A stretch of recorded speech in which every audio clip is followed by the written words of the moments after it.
আসসালামু আলাইকুম। বিষয় হলো যে আ ১ম সবশেষ যে বিষয়টা নিয়ে আমাদের বিতর্কের তৈরি হয়েছে যে আ বিসিবির পরিচালক জনাব নাজমুল হোসেন ভাই উনি একটা বক্তব্য দিয়েছেন। যে বক্তব্যে উনি বলেছেন যে, "ক্রিকেটাররা কিছুই করতে পারে না। তাদের পেছনে খরচ করা হয়। এটার পর থেকেই তারা সবাই মোটামুটি এক হয়ে আর ইন্ডিয়ার পয়সা পাওয়া মিডিয়াগুলো তো আছেই। তারা একটা নতুন সুযোগ পেয়েছে বোর্ডের বিরুদ্ধে কথা বলার।" প্রথমত হচ্ছে নাজমুল হোসেন উনি বোর্ডের বিসিবির প্রেসিডেন্ট না। উনি বিসিবির কোনো আনুষ্ঠানিক কোনো বক্তব্য, উনার এই বক্তব্যই বক্তব্য এটা না। দ্বিতীয়ত হচ্ছে উনাকে এই ক্রিকেটাররা উনি ১ম যেই কথাটা বলেছিলেন যে, "ভারতের দালাল তামিম ইকবাল।" এই কথাটা বলার পর থেকে উনার বিরুদ্ধে ক্রিকেটাররা সবাই বলব না, একটা অংশ যাদের এই যে সবচেয়ে বেশি ফালাফালি করে যেটা মিঠুন। এটার টেস্টের গড় হচ্ছে ১৮ আর টি-টোয়েন্টির গড় হচ্ছে গিয়ে ১০। এই বিশাল এক মানে পৃথিবীর সবচাইতে বিশ্বমানের এক অলরাউন্ডার প্লেয়ার তিনি। তিনি ব্যাপক উত্তেজনা দেখিয়েছেন। হুম? তো উত্তেজনা দেখায় কাপড়-চোপড় বিছনা-টিছনা নষ্ট করে ফেলার অবস্থা। উনার উত্তেজনা দেইখা আর সারাদিন উনি খালি এইটা চায়, ওইটা চায়, এটা করা যাবে না। এরে বেটা ভারতে যদি বাংলাদেশ খেলতে যায়, তোরে নিবে খেলতে। তুই কি প্লেয়ারের একাদশে আছিস? তোর এত মাথা ব্যাথা কেন? এখন এরা সবাই মিলে নাজমুল ভাইকে যেভাবে অ্যাটাক করেছেন, নাজমুল ভাই ওই জায়গা থেকে তিনি দাঁড়িয়ে থেকে তার তো খারাপ লাগতেই পারে। তিনি তো প্রতিক্রিয়া জানাইতেই পারেন। তিনাকে চারিদিক থেকে যেভাবে চেপে ধরা হয়েছে সেটার প্রতিক্রিয়া তিনি জানিয়েছেন। এখন বলতে পারেন যে একজন বিসিবির বোর্ড পরিচালক তিনি তো ক্রিকেটারদেরই অভিভাবক। তিনি কি এটা বলতে পারেন কিনা? হ্যাঁ, ক্রিকেটের অভিভাবক হয়ে তিনি তাদেরকে শাসনও করতে পারেন, আদরও করতে পারেন, সবই করতে পারেন। কিন্তু যেই কথাটা মানে বিসিবির পরিচালক, উনি আজকে আছেন, কালকে নাই, গতকাল ছিল না, আগামীকাল থাকবেন না। উনার মুখ থেকে কেন বলতে হবে এটা? আপনি ক্রিকেটার, আপনার তো দেশের প্রতি বুকের মধ্যে হাত দিয়া তারপরে ওই যে রবীন্দ্রনাথের চুরি করা গানটা গান। তো এই আপনি যেভাবে ভাব দেখান আপনি বিশাল দেশপ্রেমিক। ইন্ডিয়া যখন মুস্তাফিজকে বের করল, কয়জন ক্রিকেটার এটাকে নিয়ে ভারতের বিরুদ্ধে কথা বলেছেন? কয়জন ক্রিকেটার এই তামিম যিনি কিনা এত দেশপ্রেম দেখাইতে আসলেন, তিনি প্রতিবাদ করেছেন ভারতের এটা? করেন নাই। এখন উনাদের মূল কি চাহিদাটা কি? চাহিদাটা হচ্ছে উনারা খেলতে যাবেন। খেলতে গেলে কি হবে? খেলতে গেলে টাকা-পয়সা পাবে। না খেললেই তো ম্যাচের ফিটা পাবেন না। আর তামিম ইকবাল, তারপরে যে আজকে বাংলা এডিশনে একটা আ করা হয়েছে আপনার খালেদ মাহমুদ সুজন। তার যে ২,৫৮ না ৫৭ লাখ টাকার যেই চুরি করা, এইটার প্রতিবেদনটা দেখানো হয়েছে। সেখানে বিসিবির নথি দেখানো হয়েছে। তো এই চোরেরা এদেরকে টাকা-পয়সা দিয়া তারপরে ভারত পালে। পাইলে তারপরে যখন তাদের সুযোগ সুবিধা মতো এরকম কিছু আপনার সুশীলও আছে দেখবেন। এসব সুশীলরা আপনি ভারতে যখন গরুর মাংস খাওয়ার কারণে একটা মুসলমানকে পিটায় মেরে ফেলা হয়, তাদের কোনো সমস্যা হয় না। কিন্তু উনাদের সমস্যাটা কোথায়? সমস্যা দেখবেন বাংলাদেশে যদি নাকি কোনো আওয়ামী লীগ করে, কাউকে যদি নাকি কারোর উপর কোনো অত্যাচার হয়, তিনি যদি হিন্দু হয়ে থাকেন, তখন উনারা সংখ্যালঘু নির্যাতনে চলে আসেন। অথচ এই সংখ্যালঘু পরিচয়ে গেল ১৫ বছর বাংলাদেশের আলেমদের উপরে, মুসলমানদের উপরে কি পরিমাণে নির্যাতন হয়েছে। এই গেল ৫৪-৫৫ বছরে কতজন হিন্দুকে আপনার গুম করা হয়েছে? কতজন হিন্দুকে খুন করা হয়েছে? আর মুসলমান কয়জনকে খুন করা হয়েছে বলেন? এরা এই চিত্রটাও ভারতের সামনে তুলে ধরে না। যেই ক্রিকেটাররা আজকে বিশাল দেশপ্রেম দেখাচ্ছেন, আপনারা কি জানেন আইসিসি সবশেষ বিসিবির সাথে যেই মিটিং করেছেন, সেই মিটিংয়ে আইসিসি বিসিবিকে কি বলেছেন? আমি প্লেয়ারদের কাছে এটা শুনেছি, অতএব সব প্লেয়ারই তো জানেন বিষয়টা কি হয়েছে। সেখানে বাংলাদেশকে বলা হয়েছে আমরা নাকি এক্সট্রিমিস্ট কান্ট্রি। আমাদের দেশে নাকি সব কি বলে জঙ্গিরা থাকে। আমাদের দেশের জঙ্গিদের ব্যাপারে আমরা কথা বলি না তাদের। তো বিসিবি থেকে জবাব দেওয়া হয়েছে যে বাংলাদেশের জঙ্গিরা যদি থেকে থাকে জঙ্গিদের কারণে তো ভারতের ক্রিকেটারদের আসতে কখনো কোনো সমস্যা হয় নাই। বা তারা যদি কিছু বলেও থাকে বিসিবি তো কোনদিন তাদের কথা শোনে নাই। কিন্তু আই বিসিসিআই কি করেছে? বিসিসিআই তাদের দেশের এই শিব কি বলে ওদের? আর হইলো গিয়া এই যে মোদির দল বিজেপি, শিবসেনা, বিজেপি এদের কথায় তারা প্লেয়ারকে বের করে দিয়েছেন। আপনারা তো শুনেছেন আপনারা রাষ্ট্রীয়ভাবে জঙ্গি রাষ্ট্র। রাষ্ট্রীয়ভাবে আপনারা জঙ্গিদেরকে লালন-পালন করেন। আজ পর্যন্ত গরুর মাংস খাওয়ার কারণে যাদেরকে পিটিয়ে মারা হয়েছে তাদের বিচার হয়েছে কোনো? তারা এইভাবে অপমান করে এবং তুচ্ছ-তাচ্ছিল্য করে কথা বলে তারা সবশেষ মিটিংটাও করেছেন। মানে ওরা হইলো গিয়ে রাজা, আর এই দেশের মানুষ সব প্রজা, এরকম একটা চাকর বাকরের মতো আচরণ করা। এগুলো প্লেয়াররা জানে না, এগুলো তামিম ইকবাল জানে নাই, এই মিঠুন জানে নাই, এগুলো অন্য প্লেয়াররা জানে নাই, তাদের গায়ে লাগে না, তারা প্রতিবাদ করেছে। মানে সবাই একটা ইতে থাকে, আইপিএল এ যদি ডাক না দেয়, আমরা যদি ইন্ডিয়ার বিরুদ্ধে কথা বলি, আর কিছু আছে নগদ টাকা পেয়ে তারপরে তাদের পক্ষ হয়ে কথা বলে। এইটাই হচ্ছে মানে বাস্তবতা। এখন নাজমুল হোসেন ভাই যেটা বলেছেন, যে কথাটা বলেছেন, আমি এতক্ষণ যা বললাম ইট সিমস লাইক আমি নাজমুল ভাইয়ের কথার বিপরীতই বললাম। কিন্তু এবার আসল পয়েন্টে আসেন।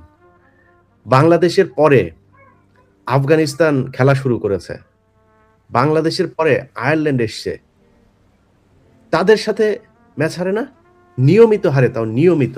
আফগানিস্তানের কাছে আপনার ইয়েও হয়েছে, কি বললো ওটা, হোয়াইট হাউস ওয়াশও হয়েছে। এই বাংলাদেশ, আপনারা যেই খেলা করেন, আপনাদেরকে যে সুযোগ সুবিধা দেয়া হয়, ওইটার ধারে কাছে আছে। এতদিনে আপনাদের অন্তত বিশ্বকাপে গিয়ে সেমিফাইনাল, ফাইনাল নিয়মিত খেলা উচিত। আপনারা কি করেন? একজন যদি আউট হন, মনে হয় সব লাইন ধরে বিকাশের পেমেন্টের মতো একটার পর একটা পড়তে থাকেন। আপনাদের বিরুদ্ধে কথা বলবে না? বিসিবি বোর্ড পরিচালকরা কথা বলবে না? বিসিবি প্রেসিডেন্ট কথা বলবে না আপনাদেরকে নিয়ে? সমালোচনা করবে না? সমালোচনা তো করবে, সমালোচনা যেতে হবে। আজকে যদি মনে করেন আপনারা এই যে যাওয়ার জন্য এত ফাল পারতেছেন না ইন্ডিয়াতে, সব ভয় টয় সব দূর করে আপনারা গেলেন।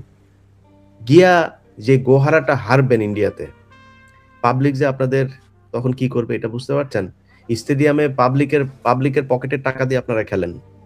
বাংলাদেশে জনগণের টাকায় আপনারে কোটি কোটি টাকা ইয়ে দেওয়া হয়, বেতন দেওয়া হয়, বিভিন্ন সুযোগ সুবিধা দেওয়া হয়। একটা ম্যাচ হারলেই 2 কোটি ইয়ে, তারপরে এই যে ওই যে কি বলে প্লট, এগুলো কি আপনার বাপের টাকা? শেখ হাসিনার বাপ দিত? বাংলাদেশের জনগণের সেই টাকা আপনাদেরকে দেওয়া হয়। সেই টাকা নিয়ে আপনারা খেলা করেন, আপনার দেশের প্রতি দায়বদ্ধতা নাই, যা মনে চায় তাই করেন। স্টেডিয়াম থেকে একটা কেউ কিছু বললে তারা আবার মারতে যান।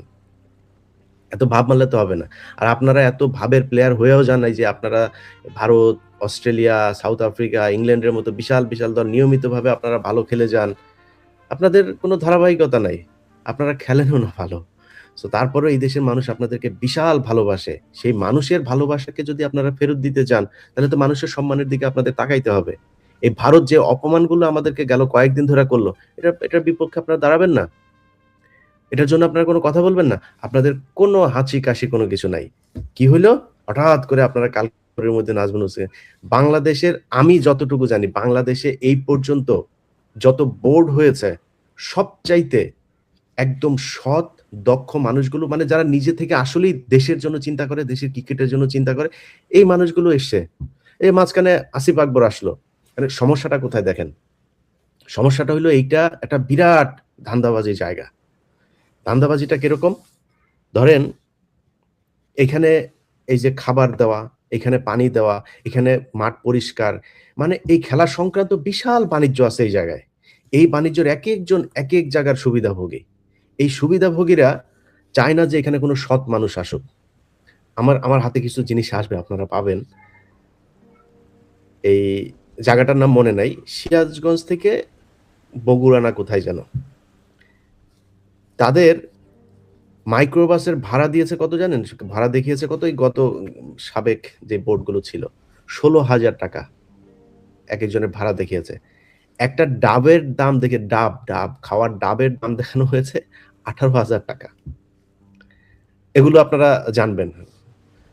এই যে খালেদ মাহমুদ সুজন, যে আবার কালকে ইন্ডিয়াতে খেলতে না গেলে ওর নাকি কি হয়ে যাবে বলেছে না? কেন বলেছে জানেন? কারণ এটা হলো দুর্নীতিবাজ। আজকে বাংলা এডিশনে যান আপনারা, বাংলা এডিশনে তার যে নিউজটা দেখানো হয়েছে, সে কি করেছে, বোর্ডের পরিচালকরা, এটা আমি নিজেও জানতাম না, বোর্ডের পরিচালকদের কিন্তু কোনো বাড়তি কোনো বেতন ভাতা কোনো কিছু নাই। তাদের খেলাধুলার জন্য, মাঠ দেখার জন্য, বিসিবির কোনো এই প্রকল্পের জন্য তিনি এক জায়গায় যাবেন, মনে করেন বান্দরবন যাবেন। বান্দরবন গেলে বান্দরবনে সেখানে যাওয়ার পরে হোটেলে থাকা, খাওয়া, গাড়ির ভাড়া-টাড়া যেগুলো দরকার হয় এটা। এর বাইরে কোনো কিছু নাই। এখানে সবাই স্বপ্রণোদিত হয়ে দেশপ্রেম থেকে, দায়িত্ববোধ থেকে এখানে আসেন। একটা সম্মান, আরেকটা হচ্ছে দেশের জন্য কাজ করবেন, ক্রিকেটের জন্য কাজ করবেন। এইজন্য আসেন। উনি প্রতিটা ট্যুরে টোটাল আমার কাছে আসা নথি অনুযায়ী ২,৫৭,০০,০০০ আ ১৯,৮০০ কত টাকা যেন। এই যে টাকাটা উনি আত্মসাৎ করেছেন, এই টাকার জন্য উনার বিচার হওয়া উচিত তো। উনার বিচার হইতে হবে। দুদকের বিচার করা দরকার। মানে বিসিবিরও এখন উচিত উনার বিরুদ্ধে এগুলো করা। এর আগে বোর্ডে কারা কত টাকা তছরূপ করেছেন, তাদের করা দরকার। নারী ক্রিকেটাররা এত ভালো খেলে, তাদেরকে বলাকা বাসে করে তারপরে এই যে আপনার ফুটবল টিমটারে আপনার ইয়েতে সিলেটে পাঠিয়েছে একবার বলাকা বাসে করে। টাকার অভাব নাই তো তাদের। তারা তো ঠিকই ভিআইপি হলে যায়, তারপরে বিজনেস ক্লাসে গিয়ে এরপর 5 স্টার হোটেলে থাকে। তাদের কোনো তার উপর আবার এই মেয়েদেরকে আপনার যৌন হয়রানি করে। এটা বোর্ডের এরা করে গিয়েছে এগুলো। তো যেহেতু এগুলো করে গিয়েছে, এখন নতুন এরা এসছে। আসিফ আকবর তো ঘাটতেরা লোক। আসিফ আকবর তো মনে করেন সে তো শুনবে না। তারে যদি একটা কিছু বলা হয়, সে তো ওইটারে প্রোটেস্ট করবে। তার উপর দিয়ে আপনি মাস্তানি করে এত কিছু করতে পারবেন না। এই যে নাজমুল হোসেন, মানে 100% অনেস্ট একটা লোক। একদম 100% অনেস্ট। মানে এটার মধ্যে কোনো চিটা-টিটা কিছু নাই। কিন্তু তাদেরকে রাখা যাবে না। এইজন্য এদের পেছনে লাগা হয়েছে। আল্টিমেটাম দিয়েছে, বাবারে কালকে দুপুরের মধ্যে উনারা করে ফেলবেন, নাহলে মিঠুন খেলবে না। মিঠুন যদি না খেলে, তাহলে আপনি বুঝতেছেন বাংলাদেশ ক্রিকেট বাঁচবে? এটা হলো বাংলাদেশের এই সাকিব আল হাসানের মতো বাংলাদেশের নয়নের মধ্যমণি হইলো গিয়া মিঠুন। মিঠুন সারা জীবন মনে করেন উনার কি রেকর্ড আছে? একা ১০ উইকেট নেওয়ার রেকর্ড আছে, একা ৩,০০০ রান করার এক ম্যাচে এক ওয়ানডে ম্যাচে ৩,০০০ রান করার রেকর্ড আছে। রেকর্ডের অভাব নাই, রেকর্ডের সরাসরি। আল্টিমেটাম দেয় দুপুরের মধ্যে নাজমুল হোসেনরে করে ফেলতে হবে। নাজমুল হোসেনরে রাখলে চুরি করা যাবে না। আসিফ আকবরে রাখলে চুরি করা যাবে না। এই যে আমিনুল ইসলাম, এদেরকে রাখলে আরেকটা মানুষ আপনাদের কাছে অনুরোধ থাকবে, বোর্ডের যদি সুযোগ থাকে, মোহাম্মদ রফিক, গ্যারান্টি দিলাম, গ্যারান্টি 100% অনেস্ট একটা লোক। এরে যদি পারেন কোন জায়গায় কাজে লাগায়েন। এই ধরনের লোকগুলো থাকলে এরা চুরি করতে পারবে না। এটা হচ্ছে সমস্যা। ইন্ডিয়ার কথা শোনানো যাবে না। যদি ক্রিকেটারদের ন্যূনতম দেশপ্রেম থাকে, আমি একজন প্লেয়ারের কাছ থেকে যেটা শুনেছি, কালকে আইসিসি, আইসিসি মানে ইন্ডিয়া, ইন্ডিয়া এবং বিসিসিআই এর ওদের নিজস্ব যেটা, এরা বিসিবির কর্মকর্তাদেরকে যে পরিমাণে তুচ্ছ তাচ্ছিল্য ছোট করে কথা বলেছে, আমার দেশকে যেভাবে ছোট করে কথা বলেছে, আমরা নাকি ফান্ডামেন্টালিস্ট, এইসব করে কথা বলেছে। আমার দেশে কোন দিন এই পুরো আমি মানে বাংলাদেশের ইতিহাসে যদি নাকি আমার একদিন দেখাইতে পারেন যে কোন হিন্দুকে কেউ কোনদিন জোর করে বলেছে যে তুই কালেমা পড়। এটা যদি কোন গ্যারান্টি দিতে পারেন, কারো যদি বলা হয় তুই গরুর গোশত জোর করে খাওয়ানো হয়েছে। শুকরের মাংস তো আমার হারাম, ওর যেমন গরুর মাংস হারাম। তো আমারে যদি নাকি এখন বলে আ যে বাংলাদেশের কোন মানুষ কোনদিন কোন হিন্দুকে শুকরের মাংস খাওয়ার জন্য মেরেছে, আজ পর্যন্ত দেখাইতে পারবেন? কখনো এরকম হয় নাই। বাংলাদেশী ইতিহাসে এটা কোনদিন হয় নাই, হবেও না ইনশাআল্লাহ এই দেশে। তারপরেও আমরা নাকি ফান্ডামেন্টালিস্ট। আর উনার দেশে উনারা মুসলমানদেরকে গরুর মাংস খাওয়ার জন্য মারে। জোর করে ধরে নিয়ে তারপরে রামনারায়ণ পড়ায়, জয় শ্রীরাম পড়ায়। ভাই, এগুলি পড়ায় যদি নাকি হইতো, এই হিন্দু বানানো যাইতো, তাহলে তো ভাই সারা পৃথিবীতে বহুত হিন্দু থাকতো। আপনারা ধর্মনিরপেক্ষতা, আপনারা আ এই এই এই কি বলে বাক স্বাধীনতার কথা বলেন। ডাক্তার জাকির নায়ক এ তো মনে করেন মানে উগ্র কথাবার্তা বলে নাই। তাই না? আপনাদেরকে বুঝায়ে তারপরে তারা ধর্মীয় ব্যাখ্যা দিয়ে কম্পারেটিভ রিলিজিয়ন নিয়ে তিনি পড়াশোনা করেছেন। তিনি এটা নিয়ে করেন। আপনার ধর্ম নিয়ে কটাক্ষ করেও কিছু বলে নাই। আপনি যখন তারে কটাক্ষ করে কিছু বলেন যে রাসূল সাল্লাল্লাহু আলাইহি সাল্লাম বিয়ে করেছেন, কেন এতগুলো, তা আপনারা যদি নাকি রাসূল সাল্লাল্লাহু আলাইহি সাল্লাম বিয়ে যদি নাকি ৪ টা কইরা থাকেন, আপনাদের ৪০,০০০ করার মতো দেব-দেবী আছে। ৭০,০০০ করার মতো আছে, ৬০,০০০ করার মতো আছে। তা আপনার এ এ ওইটা নিয়ে আপনার গায়ে লাগে না? তখন আপনার বুঝানো হয়। এখন ডক্টর জাকির নায়েকের সবচাইতে বড় সেটা হচ্ছে যে উনি কি করেন? উনি বলেন যে অ্যা অ্যা কোরআনের মানে একদম সত্যি উনি সরাসরি স্বীকার করেন যে কোরআনে এখন পর্যন্ত ৮০% সত্যতা, সায়েন্সের সত্যতা পাওয়া গিয়েছে। ২০% পাওয়া যায় নাই। পাওয়া যায় নাই মানে এখনো প্রমাণ হয়নি। প্রমাণ না হওয়া মানেই আজ থেকে এ ১০০ বছর আগে কি মোবাইল ইউজ করতে পারত নাকি? আজ থেকে ১০০ বছর আগে কি এই কোন মায়ের পেটে ছেলে হবে না মেয়ে হবে সেটা জানার সুযোগ ছিল নাকি? তো অনেক কিছুই আগেও আবিষ্কৃত হয় নাই। এখন আবিষ্কৃত হচ্ছে। এই আবিষ্কার হয় নাই তার মানে কি এটা সম্ভব না? এটা মিথ্যা? না, আবিষ্কার হয় নাই মানে হয় নাই। একসময় মানুষ জানতো যে এই সূর্য ঘুরে, এখন জানে পৃথিবী ঘুরে। তার মানে কি সায়েন্স তো ভুল করেছিল। তো সায়েন্স ভুল করেছিল দেখে সায়েন্সের কোন কিছু মানা যাবে না। কিন্তু কোরআনের আজ পর্যন্ত যা প্রতিষ্ঠিত হয়েছে, জানে না সেটা অন্য জিনিস। কিন্তু যা এসেছে কোনটা কি মিথ্যা প্রমাণিত হয়েছে? হয় নাই তো। তো ডাক্তার জাকির নায়েক সেটাই বলেন। সেই লোকটাকে আপনি ওই দেশে থাকতে দেন নাই। কারণ কি? ওই দেশে যদি আর ৫ বছর জাকির নায়েক থাকতো, তাহলে তো আপনি আর লোক খুঁজে পাইতেন না। লোকই খুঁজে পাইতেন না। এখনই তো আপনাদের এই চুনামুনা নিয়ে তো মানুষের নানান আ প্রতিক্রিয়া। আপনার দেশের লোকজন, একজন বিচারপতি ঐদিন ভারতের। তিনি বলছেন মানে খুব মানে যৌক্তিক কথা। উনি উনার হিন্দুদেরকে ওই সাংবাদিকরা প্রশ্ন করেছে। সাংবাদিকদের বলছেন যে, "আপনি কেন গোমাংস নিয়া গরু আমাদের মাতা, আ আপনি এগুলো নিয়া এই কথা বলেন কেন?" সেই লোকটা তখন বলেছে যে, "আমার এটা নিয়ে কোনো সমস্যা নাই। আপনারা যদি আমাকে মানতে বলেন আমি মানব। যদি একদিন নরেন্দ্র মোদী গরুর চোনা খায় তাইলে। খায় নাকি? কোন ব্রাহ্মণ খায়? কোন ব্রাহ্মণ গরুর গোবর খায়? গোবর খাওয়ায় কাদেরকে? যাদেরকে খাওয়ায় তারাই মনে করেন এই যে এই কলকাতায় এসে তারপরে হুমকি দেয়। বাংলাদেশে নাকি এসে তারপরে সব দখল করে নিবে। আসিস বাংলাদেশে। বাংলাদেশ এই দেশের প্রতিটা মানুষ একেকজন যোদ্ধা। প্রতিটা মানুষ একেকজন যোদ্ধা। আর এই যোদ্ধাদের অস্ত্রের পাওয়ার নাই। কিন্তু যেই পাওয়ার আছে, সেই পাওয়ার উপর থেকে আসে। ওইটারে নিয়া লাগালাগি করে তারপরে দেশ দখল করে নিয়া যাবেন, এত সোজা না। এখন হাসিনা নাই। সো এই মূর্খ এগুলোরে দিয়েই এই যে কলকাতায় যে পশ্চিমবঙ্গের যেই মানে যেগুলোরে যেই হিন্দুগুলো আছে, এদের কিন্তু সারা পুরো আমেরিকায় এদের প্রচন্ড ছোট তুচ্ছ-তাচ্ছিল্য করে দেখা হয়। বাঙালি শুনলে ভারতের কোন জায়গায় বহুত ভালো, ভালো অভিনেতা আছে। বলিউডে শুধু বাঙালি এই কারণে টিকতে পারে নাই। খোঁজ নেন দক্ষিণ, উত্তর যেইখানে যাবেন, বাঙালি এদেরকে প্রচন্ড ঘৃণার চোখে দেখা হয়। ভারতেই দেখা হয়। এরা এসে বাংলাদেশের উপরে চালায়। বেটা বাংলাদেশ যেটুক হাগে তোরা ওইটুক খাওয়ার সুযোগ পাইস। বাংলাদেশের মানুষের জীবনযাত্রা সম্পর্কে তোদের কোনো আইডিয়া আছে? তোদের ওইখানে তো মানে এই আমার তো পাশে, তাই না? আমি তো জানি ভারতের কি অবস্থা। ভাই আমার ফ্যামিলির লোক গিয়েছে ভারতে। বহু আগের ঘটনা। আমার মার চিকিৎসার জন্য। একটা মাছ কিনে এনেছে, বড় মাছ। সে মাছ কেনার জন্য পুলিশ ধরেছে। যে, "তুমি এটা কিনছো কেন?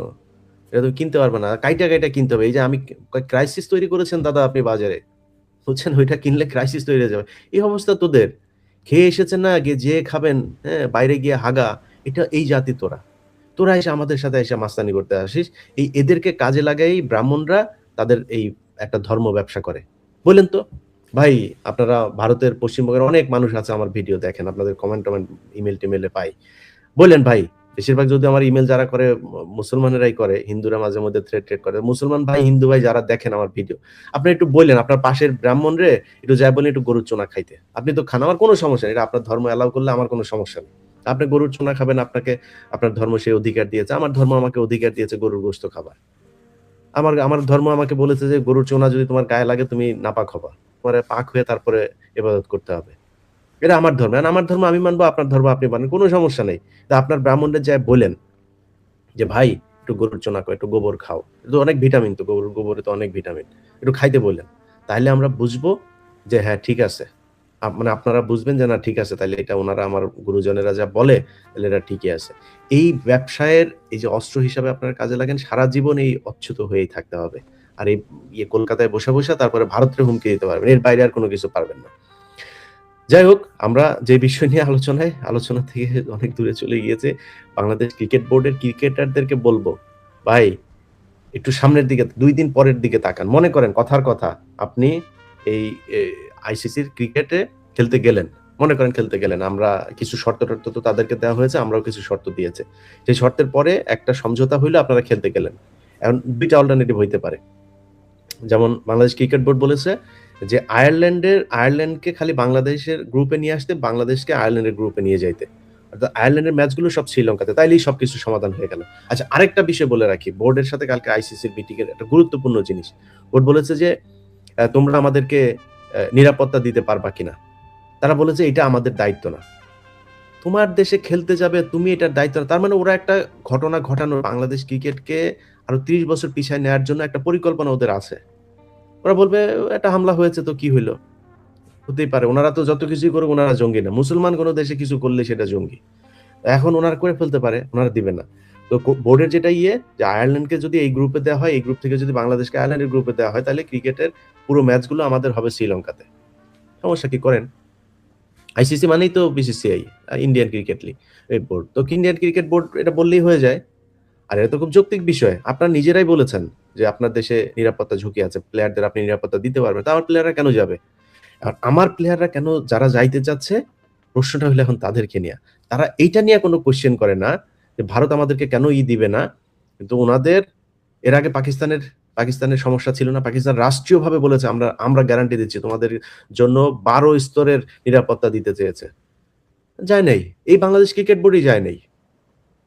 তখন যান নাই কেন? এই ক্রিকেটারদের ভেতরে কেউ এটার বিরোধিতা করেছে। পাপন নিজে স্বয়ং যেতে চেয়েছে। তারপরে উনারা যান নাই। তো আপনারা কেন করেন নাই তখন? এখন আপনাদের খুব যাওয়ার জন্য পারাপারি শুরু করেছেন। এই সবকিছু হইছে ভারতের যেই পয়দা করা, ৭১ এ পয়দা করা যেগুলো, এগুলোর মাধ্যমে যে নতুন যে প্রজন্ম তৈরি করেছে পয়সার মাধ্যমে, এগুলোরে দিয়ে আমাদেরকে এই ন্যারেটিভ তারা তৈরি করতে চায়। যাই হোক, ক্রিকেট বোর্ডের চেয়ারম্যান সহ পরিচালক আপনাদের সাথে এই দেশের মানুষ আছে। আপনাদের যেই সিদ্ধান্ত নিয়েছেন, এই সিদ্ধান্তের সাথে বাংলাদেশের মানুষ একাত্মতা ঘোষণা করেছে। এরপরেও যদি কোনো পরিস্থিতিতে কোনো হিসাব নিকাশ মিলে গেলে যদি ভারতে যাওয়াই হয় বা শ্রীলঙ্কাতে গিয়ে খেলা হয়, অর্থাৎ এই বিশ্বকাপে যদি বাংলাদেশ দল পার্টিসিপেট করে, এই ২ দিন পরে বাংলাদেশ ক্রিকেটাররা মাথায় রাখেন কিন্তু। আপনারা খেলা করছেন সেই ৯৭ সাল থেকে, মানে বিশ্বকাপে। আর সেই ৯৭ এর আগে আরো কত বছর আপনাদের পেছনে টাকা পয়সা ঢেলেছে। ৯৭ থেকে এদিকে হইলো গিয়া ২৬ বছর, ওইদিকে ৩ বছর, ২৯ বছর, ৩০ বছর, ৩ দশক আপনারা খেলা করছেন। ১ম রাউন্ড থেকে বের হইলে কিন্তু দেশে ঢোকার সময় কিন্তু পাবলিক আদর আপ্যায়ন করবে। এটা কিন্তু মাথায় রাইখেন। সো বাংলাদেশের মানুষের আবেগ নিয়ে খেলা না কইরা ক্রিকেট খেলেন, ভালো খেলেন, বাংলাদেশের সম্মানের জন্য কথা বলেন।